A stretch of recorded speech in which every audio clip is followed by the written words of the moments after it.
கொரோனாவிலிருந்து மீள break the chain.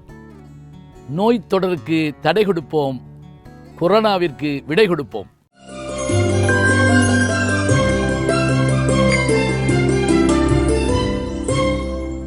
இலக்கியங்கள் காலத்தை வென்று நிற்பதற்கு முதல்ல அதை தெரிஞ்சு வச்சுக்கிறோம். எல்லா இலக்கியம் காலத்தை வென்று நிற்குதா? திருக்குறள் எழுதப்பட்ட காலத்தில் எத்தனையோ இலக்கியங்கள் எழுதப்பட்டிருக்குங்க. ஆனால் திருக்குறள் மட்டுமே நின்றது. அப்போ நிற்பதற்கு ஒரு தகுதி வேணும், ஞாபகம் வச்சுக்கோங்க. சரி, அது ஏன் நிற்கிது? படைச்சவனாலையா படித்தவனாலையா? இதுதான் கேள்வி.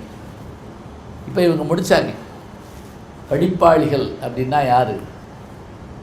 உண்மையாக நினச்சி பாருங்க. படிப்பாளிங்கிறவன் ஒரு எளிய மனிதனுங்க, முகந்தெரியாத ஒரு மனுஷன். எங்கெல்லாம் புத்தகம் கிடைக்குதோ அங்கெல்லாம் சந்தோஷமாக போய் பார்க்கக்கூடிய ஒரு தன்மை. உங்களுக்கு தெரிஞ்சுக்குங்க, மேல்நாடுகளில் புத்தக கடைகளில் ஒரு ஆச்சரியம் இருந்தீங்களா? நீங்கள் எவ்வளவு நேரம் உட்கார்ந்து வேணாலும் படிக்கலாங்க, புத்தகத்தை வாங்காமலும் வரலாம். அதான் முக்கியம். நம்மதில் அது நடக்காது. மேல்நாடுகளில் நிறைய விஷயம் இருக்குது. ஜப்பானில் நான் பார்த்தேன், எல்லா ரயில்வே ஸ்டேஷன்லேயும் எல்லா பஸ் ஸ்டாண்ட்லேயும் நிறைய குடைகள் தொங்க விட்டுருக்காங்க. மழை வந்துக்கிட்டே இருக்குதுல்ல, இறங்கின உடனே யார் வேணாலும் ஒரு குடையை எடுத்துகிட்டு வீட்டுக்கு போயிட்டு மறுநாள் கொண்டு வந்து வைக்கலாம். நம்ம ஊரில் அப்படி வருமா? எது வரும்? ரெண்டை எடுத்து இடுக்கி ஒன்றை பிடிச்சிட்டு கிளம்பிட்டாங்க. தண்ணி ட்ரம்மு, அதில் ஒரு பெரிய யானையை கூட கட்ட முடியாது, அதை வழக்காட்டு பெரிய செயின், அதில் ஒரு டம்ளர். மதுரையில் நான் பார்த்தேன். எதுக்கு? அந்த டம்ளர் போயிடக்கூடாதான். என்னாச்சு தெரியுமா? அண்டாவை தூக்கிட்டு போயிட்டான். டம்ளர் இருந்துச்சு. அவனு எத்தனை நாளைக்கு தான் இதை எடுப்பான்? தொழிலில் ஒரு முன்னேற்றம் வேணாமா? கேலிக்காக சொல்லலை, நமக்கு அந்த உணர்வு வரும். திருடனாய் பார்த்து திருந்தாவிட்டால் திருட்டை ஒழிக்க முடியாது. நான் பட்டுக்கோட்டேன். திட்டம் போட்டு திருடுற கூட்டம் திருடிக்கொண்டே இருக்குது, அதை சட்டம் போட்டு தடுக்கிற கூட்டம் தடுத்து கொண்டே இருக்குது. திருடனாய் பார்த்து திருந்தாவிட்டால் திருட்டை ஒழிக்க முடியாது. இந்த படிப்பாளி எங்கே வேணாலும் போவாங்க, எந்த ஊருக்கு வேணாலும் போவான். இப்போ நீங்கள் இங்கே யோசிச்சு பாருங்கள், இதில் எவ்வளோ பேர் சைக்கிள் எடுத்து வந்திருப்பீங்க, எவ்வளோ பேர் டூ வீலரில் வந்திருப்பீங்க. பஸ்ஸு போயிடும், சரி பார்ப்போம், எப்படியும் போயிடலாம். ஃப்ரெண்டு வீட்டில் கூட ஃபோன் பண்ணி போய் படுத்துட்டு போவோம், ஒன்றும் இல்லையா, ஒரு கையில் ஒரு புத்தகம் இருந்தால் போதும்.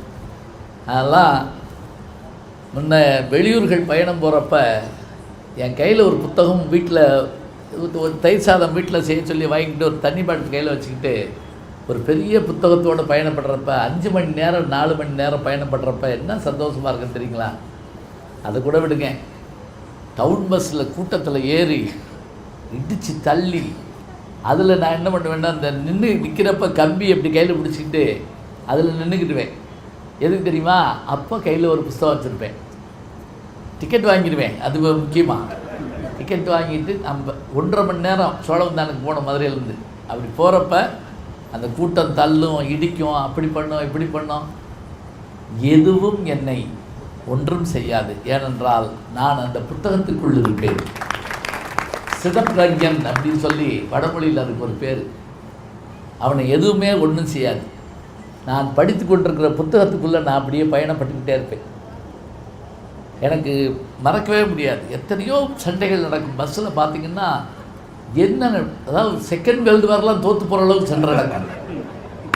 2 பெண்களுக்கு சண்டை வந்துருச்சு. ஒரு அம்மா சொல்லுது, மரியாதையாக சன்னல் கதவை போட்டு குளிர்காத்து பட்டால் செத்துருவேன். இன்னொரு அம்மா, ஒழுங்காக திறந்து விடு, வேர்த்தா நான் செத்துருவேன். ஒன்று ஏற்றி இறக்கி பிக்குதுங்க. கண்டக்டர் ஒடியாது கும்பிட்றா, தாய் குளமே தல்லா குளமே பிக்காதீங்க, பொது சொத்து கேட்கல. இதுக்குள்ளே பஸ்ஸுக்குள்ளே இருந்து ஒருத்தர் எந்திரிச்சு ஓடியாந்தான். என்ன சத்தம்?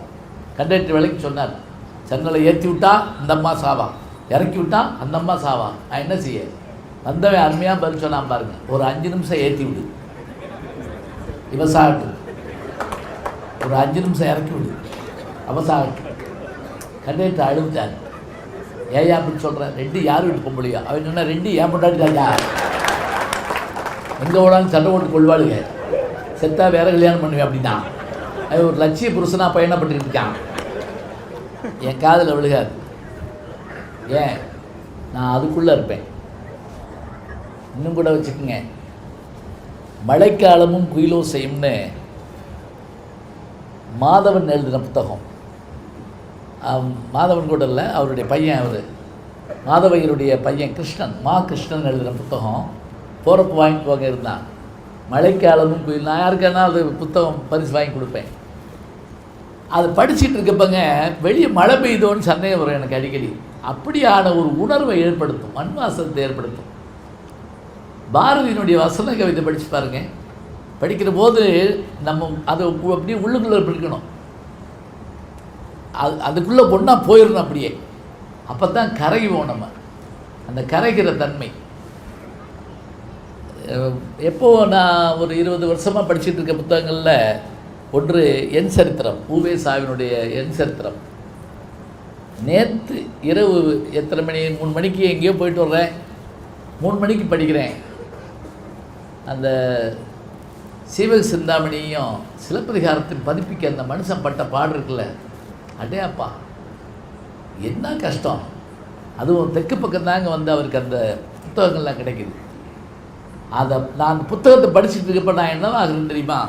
எங்கள் வீட்டில் கேட்குறாங்க, என்ன 3 மணிக்கு வந்தீங்க, சோர்வா இல்லையா, படுக்கலையா? இல்லை படுக்கலான்னு தூக்கம் வருது.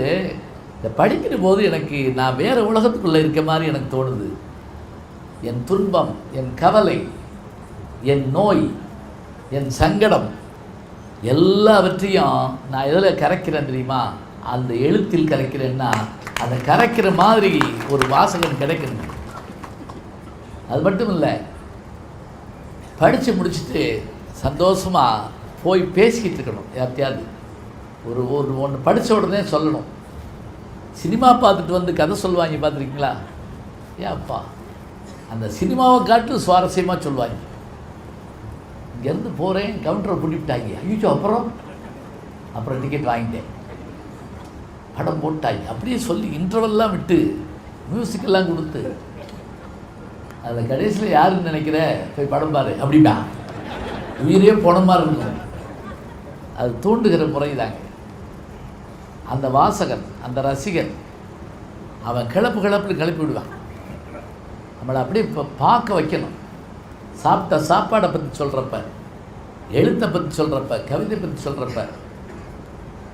பழைய புத்தகம் மதுரையிலையும் இங்கேயும் பழைய புத்தக கடை இருக்குன்னு நினைக்கிறேன், தூத்துக்குடியிலையும். மதுரை மாதிரி பழைய புத்தக கடை வேறு எங்கேயும் கிடைக்காது. அது போகிற போக்கில் அந்த புத்தகங்களை பிறட்டோம்னா தேடி எடுக்கிற மாதிரி திரவியங்கள் கிடைக்கும். நானும் எங்கள் பேராசிரியர் தோ பரமசிவன் அவர்களும் சாயங்காலமாக அப்படி வர்றபோது அந்த புத்தக கடையை பிறட்டுவோம். அதில் ஒரு ஆச்சரியமான புத்தகம் கிடைச்சது. என்ன அப்படின்னு கேட்டிங்கன்னா, ரேனியஸ் பாதிரியார் எழுதின அந்த புத்தகம், தமிழில் முதல் அறிவியல் நூல்னு கூட அதை சொல்லலாம். 130 வருஷத்துக்கு முன்பாக எழுதப்பட்ட புத்தகம். அந்த புத்தகம் சர்வசாதாரணமாக கிடக்குது, பொக்கிஷம். அதை சொல்கிறார் அவர், இது எங்கேயுமே காண முடியாத ஒன்று. அதை தேடி எடுத்து கண்டுபிடிச்சி அதை ரீப்ரிண்ட் பண்ணி அரசாங்கத்துக்கு நாங்கள் கொடுத்தபோது என்ன சந்தோஷம் ஏற்பட்டது தெரியுமா? ஒரு வாசகனால் மட்டும்தாங்க கண்டுபிடிக்க முடியும், அவன் வேறு யாராலையும் முடியாது. அப்படியே மனசுக்குள்ளே வச்சுருப்பான். ஆட்களை பார்க்குற போதும், இடத்த பார்க்குற போதும். நான் இப்போ ரஷ்யாவுக்கு போயிருந்தேன், பீட்டர்ஸ்பர்கில் தங்கியிருந்தேன், திருப்பி மாஸ்கோவுக்கு வந்தேன். எனக்கு என்னமோ அந்த ஊரில் புதுசு மாதிரி தெரியல. ஏன்? நான் ரஷ்ய மொழிபெயர்ப்பு கதைகள் நிறைய படித்து பழக்கப்பட்டதுனால அதனுடைய தெரு வீதிகள் எல்லாமே எனக்கு தெரிகிற மாதிரி தோணுது. நான் பழக்கப்பட்ட இடத்துல உட்கார்ந்துருக்க மாதிரி இருக்குது. அப்படியான எண்ணம் வருவதாக இருந்தால் அவன் எதை பற்றி எதிர்பார்ப்பான்? இன்னும் சொல்ல போனால் கடைசி 3 பக்கம் ஏதாவது ஒரு புத்தகத்தில் இல்லாமல் போச்சுன்னா எவ்வளோ கவலையாக இருக்குது தெரியுமா? அது மர்ம கதைன்னு நான் சொல்ல வரலைங்க. அந்த 3 பக்கத்தில் என்ன சொன்னார், என்ன ஆச்சு, என்ன நடந்துச்சு நமக்கு தெரியலையே. திரும்ப நம்ம கவலைப்பட்டுக்கிட்டே இருப்போமே. எனக்கு யாரை பார்த்தா பிடிக்காது தெரியுங்களா? இந்த புஸ்தகம் படிச்சுட்டே இருக்கப்ப அந்த பக்கத்தை நினைவு வைக்கிறதுக்காக அதை மடக்குவாங்கல்ல, எனக்கு ரொம்ப வருத்தமாக இருக்கும். இந்த காதை மடக்கிற மாதிரி கவலைப்படுவேன் நான். ஏன் அதை ஞாபகம் வச்சுக்கிற கூடாது? அந்த பக்கத்தை எத்தனையோ ஞாபகம் வச்சுருக்கோம்ல, அந்த பக்கத்தை ஞாபகம் வச்சுருந்தேன். இல்லையா? 2 தடவை பார்த்த உடனே 3வது தடவை பண்ணிட்டோம்னா நமக்கு அந்த இடம் வந்துடும், அத்தியாயம் பக்கம் எல்லாம் ஞாபகத்துக்கு வந்துடும். அதோட அனுபவிச்சு வாழணும். ரொம்ப நாளைக்கு முதல்ல ஒரு புலவர் சாப்பிட்டுட்டு அப்படி வீட்டு வாசலில் வேப்பமரத்தடியில் நாற்காலியை போட்டு உட்காந்துருக்காரு. நிலா வெளிச்சம், நல்ல நிலா வெளிச்சம். அப்போது ஒரு பிச்சைக்காரன் அப்படியே வந்தவன் பாட்டு பாடுறான். அந்த காலத்தில் பிச்சைக்காரர்கள் வந்து பாடித்தான் பிச்சை எடுப்பாங்க. தாய்மான சுவாமியுடைய பாட்டு, அருணகிரிநாதருடைய பாட்டு, அருட்பிரகாச வள்ளலாருடைய பாட்டெலாம் பாடித்தான் பிச்சை எடுப்பாங்க. அந்த பாட்டை கேட்கவே ஆச்சரியமாக இருக்கும். இவன் வந்தவன் என்ன பண்ணால், ஊரை சுடுமோ அப்படின்னு ஒரு பாட்டு பாடினான். ஊரை சுடுமோ உலகந்தனை சுடுமோ அப்படின்னா துள்ளி எழுந்துச்சார். யார்? இந்த தமிழ் வாத்தியார். என்ன இந்த பாட்டு இவ்வளோ அருமையாக இருக்குது. அவனை கூப்பிட்டாரு, இங்கே வைக்கவா, அந்த பாட்டு திரும்பி சொல்லு. ஊரை சுடுமோ உலகம் தனை சுடுமோ, அருமை அருமை, முழுப்பாட்டு சொல்லு, இப்போ நான் சோறு போடுறேன். அது என்ன வராது, முழுப்பாட்டு வராது. நான் சாப்பாடு போடுறேன்ப்பா, பணம் தர்றேன். இல்லை வராது. அப்புறம் எப்படி உனக்கு வரும்? 4 வீட்டுக்கு பிச்சை எடுக்கிறப்ப தான் வரும். என்ன பண்ணியிருக்காரு தெரியுமா? முக்காடை போட்டால் பின்னாடியே போயிருக்காரு. ஒவ்வொரு சந்துலையாக ஒரு 3வது வரி வரல, 4வது சந்து பின்னாடி ஏற்றிடுறாரு. விடிய காலம் வரைக்கும் பிச்சை எடுக்கிறான். கடைசியில் 3:45 எப்படியோ கண்டுபிடிச்சிட்டாரு. பாட்டை கண்டுபிடிச்சி அவன் முழுசாக பாட வச்சு அவனுக்கு எல்லாம் கொடுத்து அவனை போக சொல்லிவிட்டு அந்த பாட்டை சொல்கிறாரு. ஒரு பெண்ணு காதலனை கணவனை பிரிஞ்சிருக்குதா. அப்படி பிரிஞ்சிருக்கிறப்ப முழு நிலவு ஆகாயத்தில் தோன்றுகிறது. இன்றைக்கி மாதிரி, இன்றைக்கோ நேற்று பௌர்ணமின்னு நினைக்கிறேன். முழு நிலவு ஆகாயத்தில் தோன்றுறது. எப்போவுமே காதலர்கள் கணவன் மனைவி கூடியிருக்கிற போது நிலவு சந்தோஷமாக இருக்கிற மாதிரி இருக்கும். பிரிஞ்சிருக்கிற போது கவலையை தரும். இந்த நிலாவில் அவர் கூட இருந்தார்னா எப்படி இருக்கும், இந்த நிலாவில் அந்த பெண்ணை கூட இருந்தால் எப்படி இருக்கும். அன்று வந்ததும் அதே நிலா, இன்று வந்ததும் இதே நிலா அப்படின்லாம் சொல்லுவோம் இல்லையா?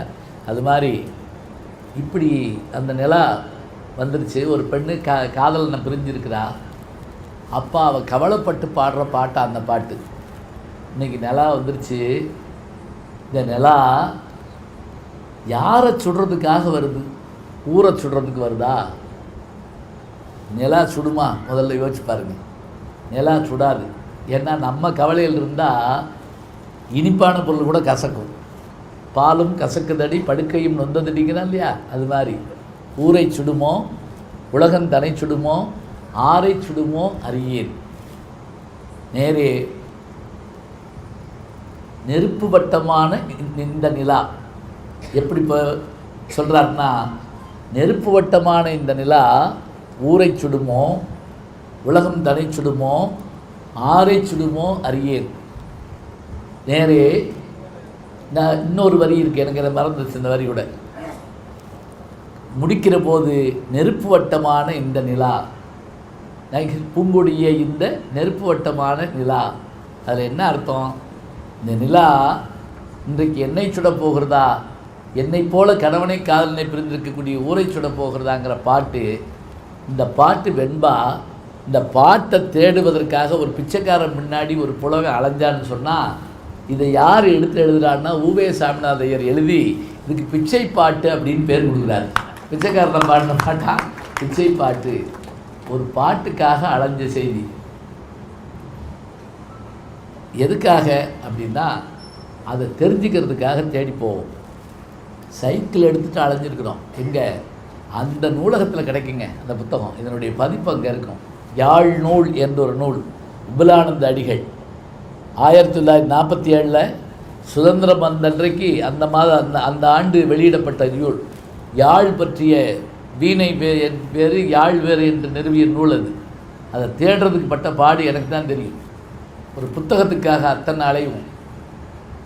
இது உண்மையான ஒரு ரசிகனுக்கு படிப்பாளிக்கு கிடைக்கக்கூடிய ஒரு வாய்ப்பு. அந்த படிப்பாளி மட்டும் இல்லைன்னா, இன்னும் சொல்கிறேனே, சில நேரங்களில் எந்த புஸ்தகத்தை வேண்டாம்னு கழிக்கலாம்னு சொல்கிறப்ப மனசை தொட்டு சொல்லுங்கள். பிரிப்போம். எதுக்கு இருக்கட்டும் எப்படின்னு எடுத்து வைப்போம். போட போவோம். சரி அதை கொண்டா ஏன் அந்த அது கொடு, அது இருக்கட்டும் கொண்டா அதை கொண்டா. யோ பழைய புஸ்தகம் தானையா? இல்லை இது அதை கொண்டா அதில் இருக்கட்டும். நண்பனை பிரிவதைப் போல, உறவை பிரிவதைப் போல, காதலையும் பிரிவதைப் போல ஒரு புத்தகத்தை பிரிவதற்கு ஒரு படிப்பாளி அந்த பாடுபடுவாங்க. எவ்வளோ சந்தோஷமாக இருக்குன்னு தெரியுங்களா? கிடைக்காத புஸ்தகம், அதுவும் சின்ன பிள்ளையாக இருக்கிறப்ப அம்புலி மாமா படிக்கிற அனுபவம் யாருக்கு இருந்துச்சான்னு தெரியல. இப்போ இருக்காது அதெல்லாம். இந்த எல்லா லைப்ரரியில் போய் உட்காந்தா போன உடனே அம்புலி மாமா எங்கே இருக்குன்னு தேடுவோம். ஒருத்தர் படிச்சுக்கிட்டு இருப்பான், அவன்கிட்ட போய் படிச்சுட்டு என்கிட்ட கொடு. அவன் இப்படி திரும்பி பார்ப்பேன், அங்கே ஒரு 8 பேர் உட்காந்துப்பாங்க. அவங்க முடித்த பிறகு நமக்கு வரும்.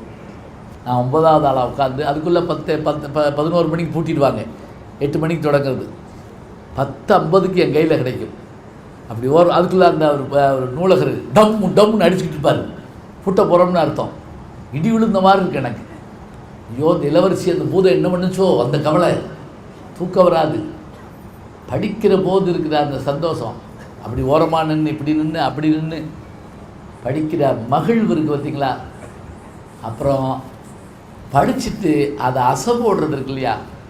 ஒரு பாட்டை கேட்குறப்ப ஏற்படுற ஒரு சந்தோஷம்.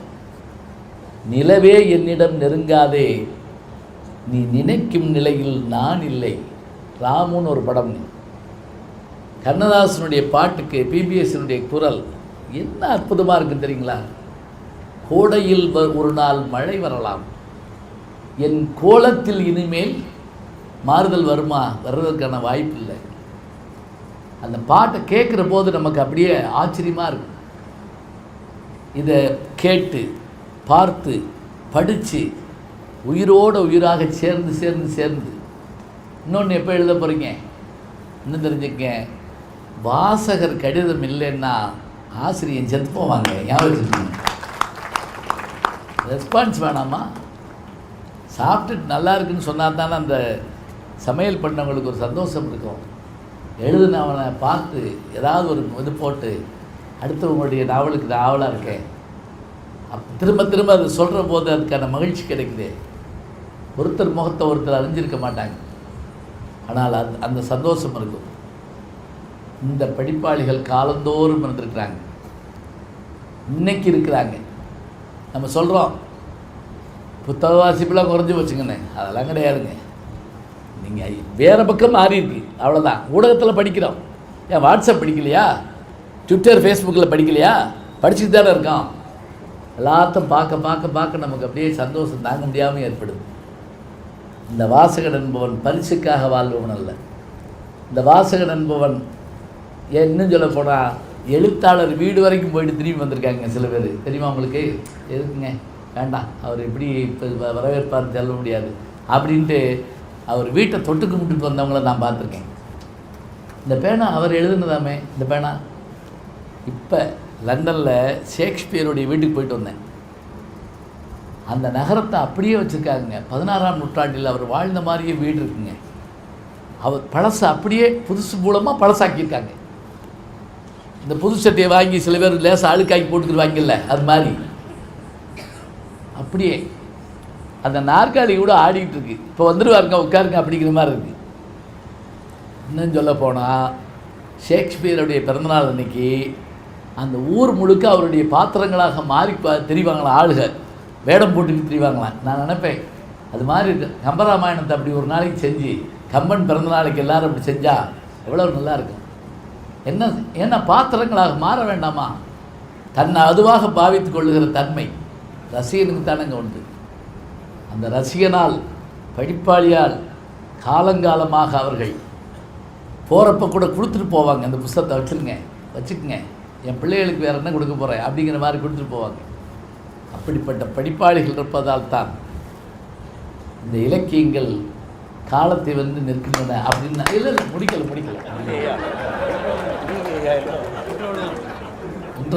இவர் பாருங்க 35 மாடி ஏறி இறங்கினவர் தெரியாத அவருக்கு.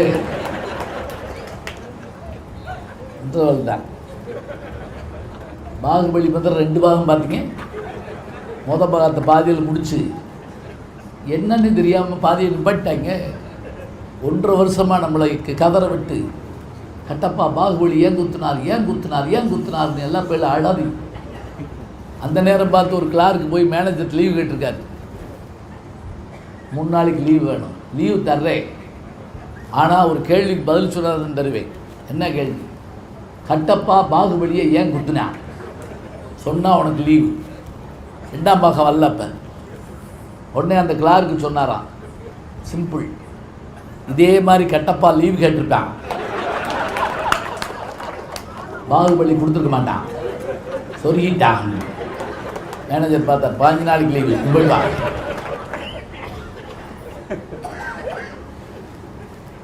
படைப்பாளி அவர் யார்? இப்போ நீங்கள் ஒன்று கேட்ட கேள்வி சொன்ன மாதிரி இவங்க ஒரு கேள்வி கேட்டாங்கல்ல, 1330 குரலை எங்கன கேட்டாலும் சொல்லுவேன். எங்கன கேட்டாலும் சொல்லுவேன் என்ன அர்த்தம்? தெருமுக்குள்ளே கேட்டாலும் அர்த்தம் இல்லை.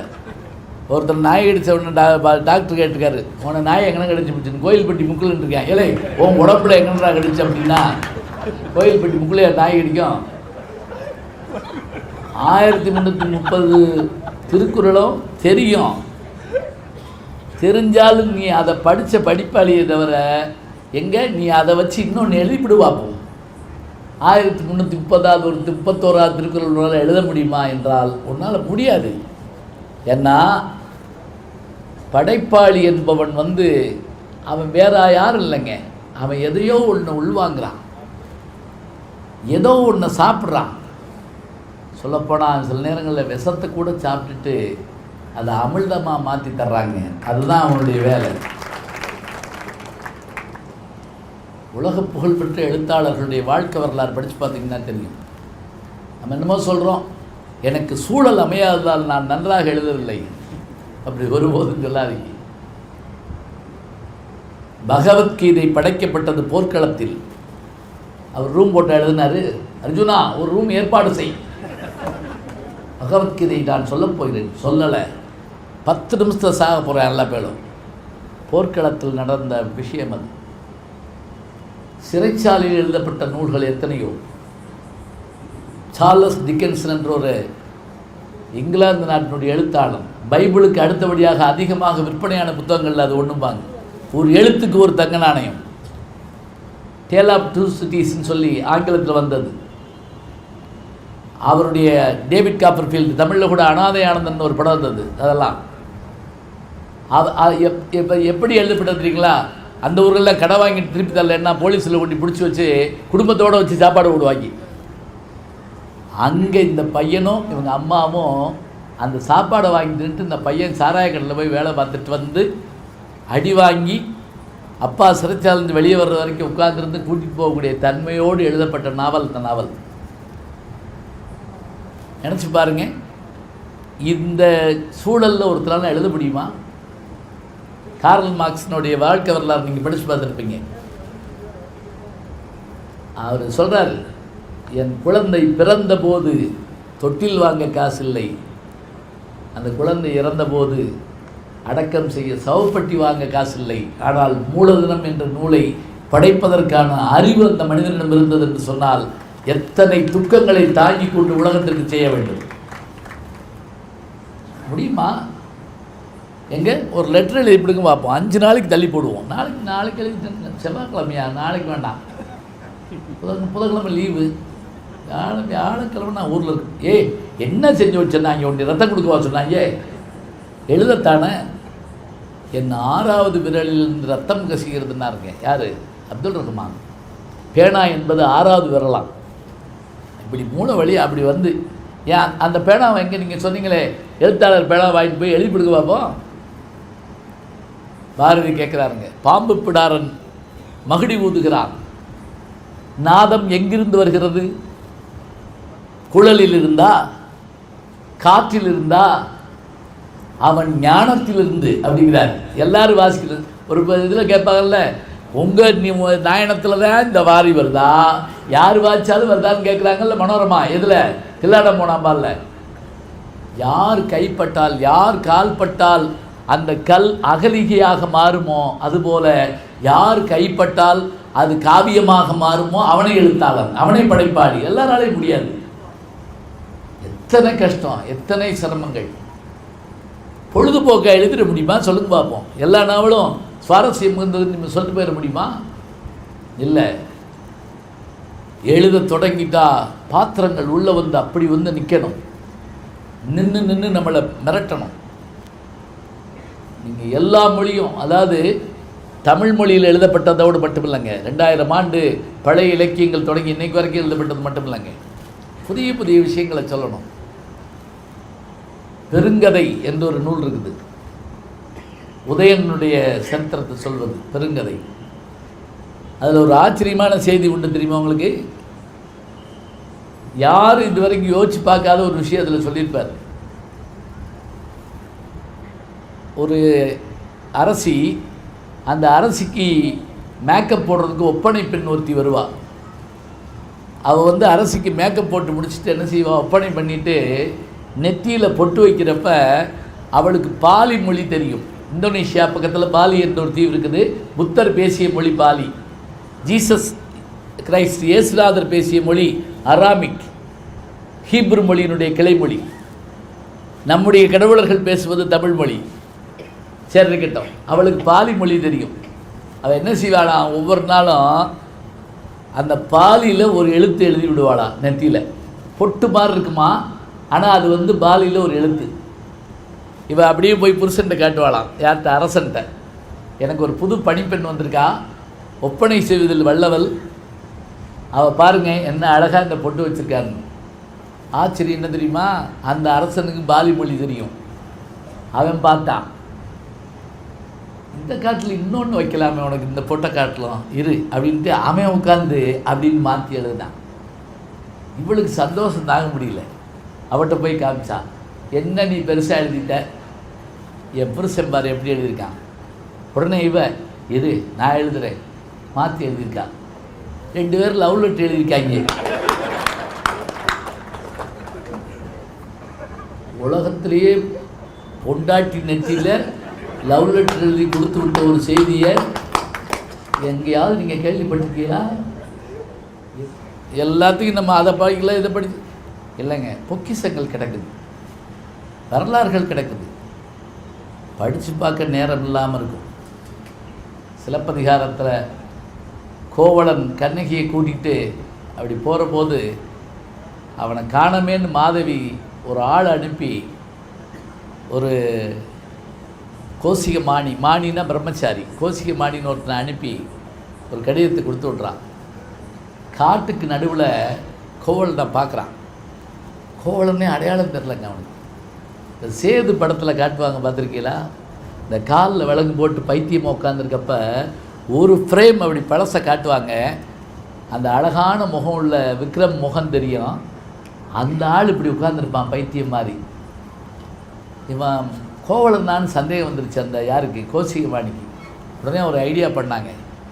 ஐடியா பண்ணதெல்லாம் யார், அவன்ல இளங்கோவடிகள். ஞாபகம் வச்சுக்கோங்க. என்ன ஐடியா பண்ணா, எப்போவுமே நம்மளுடைய கவனத்தை திருப்பணும்னா என்ன செய்யணும் தெரியுமா, நம்ம பேரை சொல்லி கூப்பிடணும், அல்லது நமக்கு வேண்டியவங்க பேரை யாராவது சொன்னால் டக்குன்னு திரும்பி பார்ப்போம். இவன் என்ன பண்ணா, அங்கேருந்த ஒரு கொடியை பார்த்து, என் மாதவி கொடியே நீயும் ஏன் மாதவி போல் பாடி இருக்கிறாய் அப்படின்னு டக்குன்னு திரும்பினாங்க. மாதவின்னு சொன்னோடனே திரும்பினான். சரி கோவலை தெரிஞ்சுக்கிட்டான். அவன் வந்தான், யார் நீ? மாதவி அனுப்பிவிட்டா. என்ன, இந்த கடிதத்தை கொடுக்க சொன்னான். அது சீல் வைக்கப்பட்டிருக்குங்க, மண் முடங்கள் மேலே இது பண்ணி அந்த ஓலை வைக்கப்பட்டிருக்கு. அதை அவன் வாங்கினோடனே கண்ணு கலங்கி போச்சுங்க. ஏன்னா அதிலிருந்து ஒரு வாசனை வருது. உடனுரை காலத்து உரைத்தனி வாசங்கிறார். அவளை தழுவி இருந்தபோது ஒரு வாசனை வருமே, அந்த வாசனை அந்த கடிதத்தை பார்த்தோடனே வருதான். அதை பார்த்தான், பிரித்து படித்தான். அடிகள் முன்னர் யானடி வீழ்ந்தன் வடியா கிளவி மனக்குழல் வேண்டும் அப்படின்னு வரிசையாக எழுதுகிறான். என்னை மன்னிக்கணும், நான் செஞ்ச தப்பு தான், என்னை மன்னித்து ஏற்றுக்கொள்ளணும், இப்படி காட்டுக்குள்ளே போகிறதுக்கான காலம் வந்துருச்சுன்னு சொல்லிட்டு முடித்து கையெழுத்து போடாமல் கொடுத்துருக்கான். இப்படியே பார்க்குறான். பார்த்துட்டு அவன் கேட்டான், உங்கள் அப்பா அம்மாவுக்கு ஏதாவது செய்தி சொல்கிறீங்களான்னு கேட்டான். யார் வந்தவன்? யாரும் எதிர்பார்க்காத ஒரு விஷயத்தை செய்கிறாங்க கோவலை. இந்த கடிதத்தை எங்கள் அப்பா அம்மாட்ட கொண்டு கொடு அப்படின்னா. என்ன தெரியுமா அர்த்தம்? கோவலம் படித்தான்னா அது மாதவி எழுதின மாதிரி இருக்கும். கோவலனுடைய அப்பா அம்மா படித்தாங்கன்னா கோவலம் எழுதின மாதிரி இருக்கும். அதே எழுத்து தான், ஒரு எழுத்து கூட மாற்றலை. அடிகள் முன்னர் யார் அவங்க படித்தாங்கன்னு வைங்க, அப்பா அம்மா உங்கள் காலடியை வணங்குறேன், நான் அப்படி போடுறதுக்கு நான் செஞ்ச தப்பு தான், அப்படியே ஒரு வரி மாற்ற முடியல. இதுக்கு உரையாசிரியர் எழுதுகிறாங்க, அந்த இடத்தில் பேனாவும் கிடைக்காது, பேப்பரும் கிடைக்காது, எழுத முடியாது என்பதால் கடிதத்தை ரீடைரக்ட் பண்ணுறதா சொல்கிறேன் பார்த்தீங்களா, அன்னைக்கே செய்யப்பட்ட செய்தி சிலப்பதிகாரத்தில் இருக்குது. சித்திர சிலம்புன்னு நான் என்னுடைய யூடியூப் சேனலில் ஒரு 1.25 மணி நேரம் பேசியிருப்பேன். எப்போயாவது நேரம் இருந்தால் பாருங்கள். இதை செய்தது யார்? இளங்கோவடிகள். என்னங்க ஃபார்வர்ட் பண்ணிவிட்டது. யார் செய்ய முடியும்? ஒன்று படைப்பதாக இருந்தால் எவ்வளவு கஷ்டப்படணும். இமயமலையை பற்றி படிக்கணும்னா இமயமலைக்கு போயிட்டு வந்த அந்த அனுபவத்தை தான் உள்வாங்கணும். குளிரணும், அப்படியே அருவிக்குள்ளே நிற்கணும், தண்ணிக்குள்ளே முங்கி மூச்சடக்கணும். படைப்பாளனை பற்றி சொல்லிக்கிட்டே இருந்தால் 1000 விஷயங்கள் சொல்லலாம்.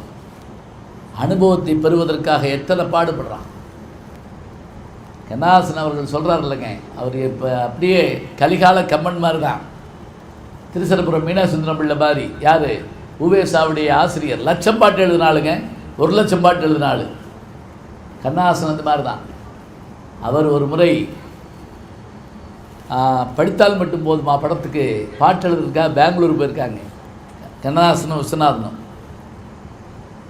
வேகமாக எழுதி கொண்டு சொல்லி அனுப்பியிருக்காங்க. முதல் நாள் எழுதலை, சாப்பிட வேண்டியது, தூங்க வேண்டியது, எந்திரிக்க வேண்டியது. 2வது நாள் எழுதலை. விஸ்வநாதன் சொன்னார், அண்ணே உங்களுக்கு வேலை இல்லை, எனக்கு 10 படம் பாக்கியிருக்கு, நான் போகணும். வரமாட்டேங்குதுங்க, என்னன்னு தெரில. சூழல் சொல்லி அனுப்பிட்டாங்க. தம்பி நல்லவன், அண்ணன் கெட்டவன். அண்ணன் தம்பி வாழ்க்கை கெடுத்துட்டான்.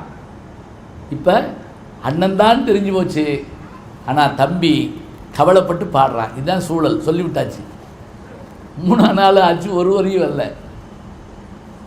பெட்டியை தூக்கிட்டார் விஸ்வநாதன். போயிட்டு வரேன், நீ பேசாமல் நீ உட்காந்து எழுதிட்டு வாங்க.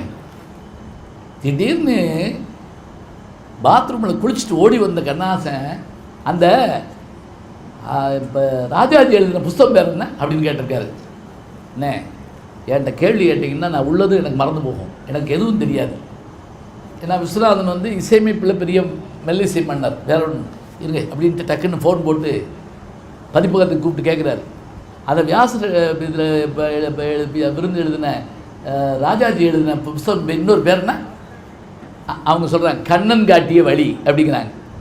டக்குன்னு வருதுங்க, அண்ணன் காட்டிய வழியம்மா இது அன்பால் விளைந்த பழியம்மா. அந்த பாட்டு நீங்கள் பார்ப்பீங்க, அந்த பாட்டை படத்தில் வருது. அப்புறம் வருதுங்க, ஒரு சின்ன கல் அடைச்சிக்கிட்டு இருந்திருக்கு. தொட்டால் சுடுவது நெருப்பாகும், தொடாமல் சுடுவது சிரிப்பாகும், தெரிந்தே கெடுப்பது பகையாகும், தெரியாமல் கெடுப்பது உறவாகும். அவனை நினைத்தே நான் இருந்தேன், அவன் தன்னை நினைத்தே வாழ்ந்திருந்தான். இன்னும் அவனை மறக்கவில்லை, அவன் எத்தனை செய்தும் வெறுக்கவில்லை. அண்ணன் காட்டிய வழியம்மா இது அன்பால் விளைந்த பழியம்மான அந்த ஒரு சொல்லுக்கு மனுஷன் இந்த உருண்ட மாதிரி உருண்டுறனுங்க. சில நேரங்களில் பிரசவ வேதனை மாதிரி தான், தானாக வரும், இல்லை பொங்கி வரும், அதெல்லாம் ரைட்டுங்க, ஸ்பான்டேனியஸ் ஓவர்ஃப்ளோ இருக்கட்டும். ஆனால் ஒரு இடத்துல நின்றுச்சுன்னா அதை திரும்ப வர வைக்கிறதுக்காக படுற பாடு இருக்கே. கற்பனை பிறப்பிடம், கலைமகள் இருப்பிடம், கவிமாறி பொழியும் மேகம், சொல் விற்பன விளையும் மதுரக்கிளஞ்சியும், தோன்று கற்பூர தீபம். இவையெல்லாம் படைப்பாளி தன்னை பற்றி சொல்கிறது. அத்தனை ஆற்றல் உண்டு படைப்பாளிக்கு. ஆனால் பெறுவதற்கு அவனை பெறுகிற முயற்சி. உங்களுக்கு என்னங்க, சாப்பிட்டுட்டு நல்லா இருக்குது, நல்லா இல்லை, உப்பு இல்லை, உரப்பில்லைன்னு போவீங்க. சமைக்கிறதுக்குள்ள பட்ட பாடு யாருக்கு தெரியும்? அரிசி வாங்கப்பட்ட பாடு, விறகு வாங்கப்பட்ட பாடு, அடுப்பறிக்கப்பட்ட பாடு, எந்திரிச்சா சோறுன்னு பார்த்த பாடு, அதனுடைய சுவைக்காகப்பட்ட பாடு, நெத்தி வேர்வெல்லாம் தொடச்சிட்டு பரிமாறுறப்பட்ட பாடு. சாப்பிட்றப்போ உங்கள் முகம் மலரும் சரிங்க, ஆனால் அதற்கு முன்னால் அவன் எத்தனை பாடுகளை அவன் பெற்றிருந்தால் அந்த இலை, அந்த சாதம் உங்கள் இலைக்கு வந்திருக்க வேண்டும். அத்தனை கஷ்டப்பட்டால் தாங்க முடியும். நான் வீட்டில் இட்லி சாப்பிட்டுட்டு இருந்தேன். எங்கள் அப்பா வந்து கேட்டார், இந்த இட்லி எப்படி உனக்கு வந்துச்சு தெரியுமா? நான் சொன்னேன், சமயக்கட்டிலேருந்து வருது, அது தெரியாமலாம் இட்லி திங்கிறேன் அப்படின்னேன். அப்படி இல்லைடா, நிலம் சும்மா கிடந்துச்சு. 100 பேர் உழுதான், 50 பேர் நடவு நட்டாங்க, 15 பேர் களை எடுத்தாங்க, 100 பேர் கருதறுத்தாங்க, 50 பேர் களத்தில் அடித்தாங்க. நெல் வந்தது, விவசாயி கடையில் போட்டான். 1 மாதம் வேலை பார்த்து அரிசி வாங்கினேன். உங்கள் அம்மா ஊற வச்சு அரைச்சாங்க, ராத்திரியில் இருந்துச்சு மாவு கரைச்சி வச்சாங்க. காலையில் ஒரு சகோதரி அடுப்பத்தை வச்சா, ஒரு சகோதரி சட்னி அரைச்சா, ஒரு சகோதரி தட்டில் இட்லியை வச்சு கொடுத்தா. நீ திங்கிறாய், இன்னொரு இட்லி வேணுமான்னாரு, வேணாம்ட்டேன். ஒரு இட்லிக்கு முன்னாடி இத்தனை பையன் இருக்கான்னு எனக்கு இத்தனை நாளாக தெரியாது. நினச்சி பாருங்கள். சும்மா கிடந்த நிலத்தை கொத்தி, சோம்பல் இல்லாமல் ஏர் நடத்தி, கம்மாக்கரையை ஒசத்தி கட்டி, கரும்பு கொள்ளையில் வாக்கியா வெட்டி, சம்பாப்பீரை பிரிந்து நட்டு, தகுந்த முறையில் தண்ணீர் விட்டு, நெல் விளைஞ்சிருக்கு, வரப்பு உள்ள மறைஞ்சிருக்கு, காடு விளைஞ்ச மச்சான் உனக்கு நமக்கு கையங்காலம் தானே மிச்சம். எழுதணும்லங்க. கடைசியாக பட்டுக்கோட்டை இறந்தப்ப பண்டரிபாய் வந்து அவர் காலில் கொஞ்சம் பணம் வச்சுட்டு அந்த பாட்டை வச்சாங்களாமுங்க. இந்த பாட்டு இன்னும் வெளியே வரல, அதுக்குள்ளே செத்து போயிட்டியாப்பா அப்படின்னு அழுதாங்களாம். என்ன அர்த்தம்? அந்த பாட்டு நாளே வருதாங்க. தானா எவனும் கிடமாட்டான், தடுக்கி விடாமல் விடமாட்டான், போனா எவனும் வரமாட்டான், இதை புரிஞ்சுக்கிட்டவன் அழமாட்டான். இதுதான் பட்டுக்கோட்டை அந்த பண்டரிபாய்க்கு எழுதி கொடுத்த வரியாம. யோசிச்சு பாருங்க. படைப்பாளர்களை நாம் சொல்கிற போது அவர்கள் படுகிற வேதனைகள் எல்லாம் வாங்கி வாங்கி வாங்கி வாங்கி உள்வாங்கிட்டு, கம்பன் என்றொரு மானுடன் வாழ்ந்ததும்னு ஒரு வார்த்தையை பாரதி சொல்கிறாருன்னு சொன்னால் விளையாட்டா? திருக்குறள் நீரோட்டம் பாயாத வயல்களே இல்லை என்று சொன்னால் அது இன்னைக்கு வரைக்கும் இருக்குது. சங்க இலக்கியங்களை படித்ததால் தான் பின்னாடி கம்பனால் காப்பியம் பாட முடிகிறது.